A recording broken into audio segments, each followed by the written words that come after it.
I found this out when my father passed away in 2012. There's a lot to do for loved ones left behind.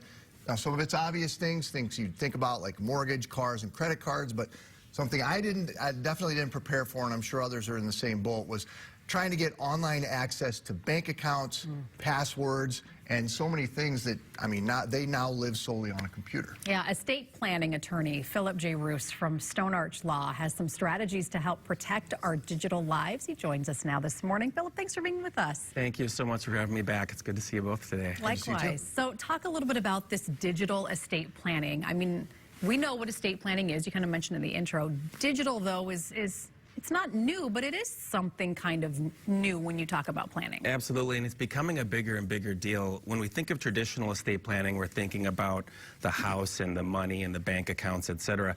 This is going to be similar, but we've got some additional obstacles. We've got all these passwords and we have digital encryption, and sometimes if folks aren't careful and they try to access this information the wrong way on someone else's behalf, there can be some criminal issues there too. If you think about all the things you have online, you have these email addresses. If you own the rights to a website or a URL, or many of them in some cases, all of our online bank accounts, all of our social media accounts, like you said, there's a lot of new things coming about. And also, what about family videos and family photos that are stored online? We need someone to download those before those disappear. Right, and things that are just popping in my head, like auto pay. So many people have signed up to have, you know, the money taken out of their account automatically. That's something you don't think of.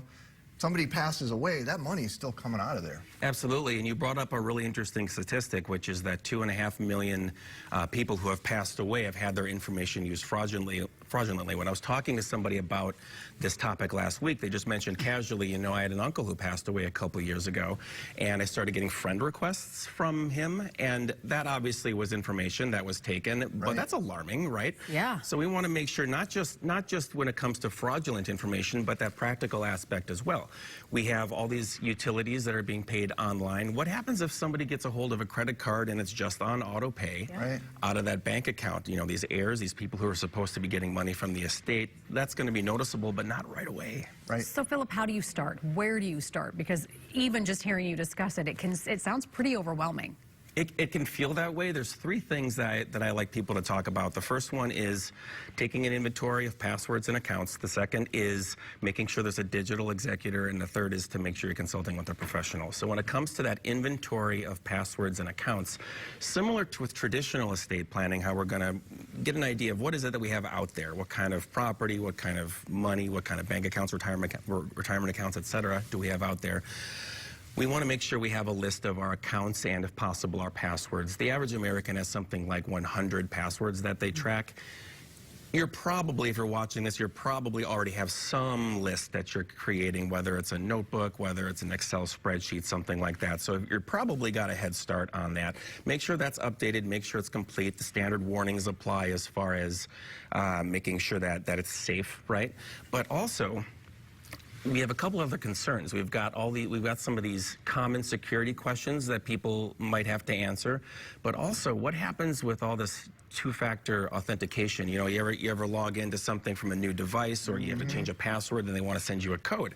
Where does that code go? It goes to a cell phone, or it goes to an email address. What happens if someone needs the code to get into the email address? And you can't unlock that stuff. Like, legally, you can't unlock anything. Absolutely. Right? It's incredibly problematic. So we want to make sure we're keeping an inventory of that. There are software programs available. There's, for example, LastPass and Dashlane are two that I see pretty regularly.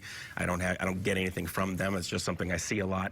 And you can just remember one master password, and it will remember all your passwords for you. That can be really helpful. Not only that, I can tell you that on the software I have my wife appointed as a trusted contact. So she can contact them and say, hey, I need this master password. Sure. I'll get a notification.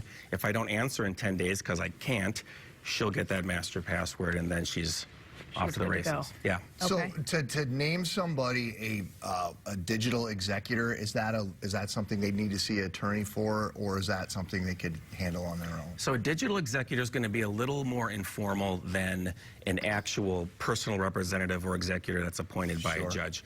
This is your point person who can access online records. This person is not allowed to distribute assets. So this wouldn't be somebody who takes your online currency or something, your digital currency, and doles it out.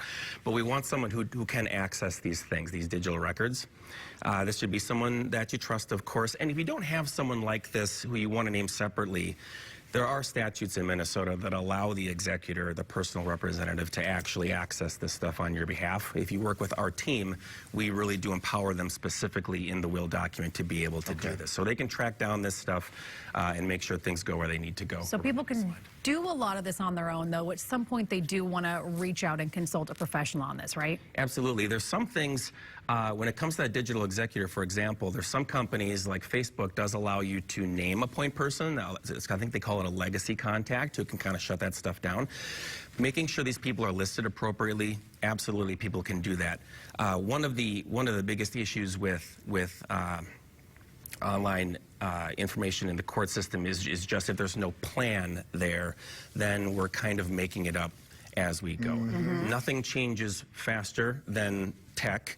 Our laws change, they change slower, but the interpretation of how we do this stuff is changing every day. So I would talk to a professional and make sure that you're at least coordinating this the way that you have to and that you haven't missed something, because you probably have, honestly. Before we go, for anybody out there who may be into crypto, I'm assuming there's a whole nother level of weirdness to deal with that. Right, so now we've got this combination of not just something that's online, that lives online, but it actually has quite a bit of value potentially.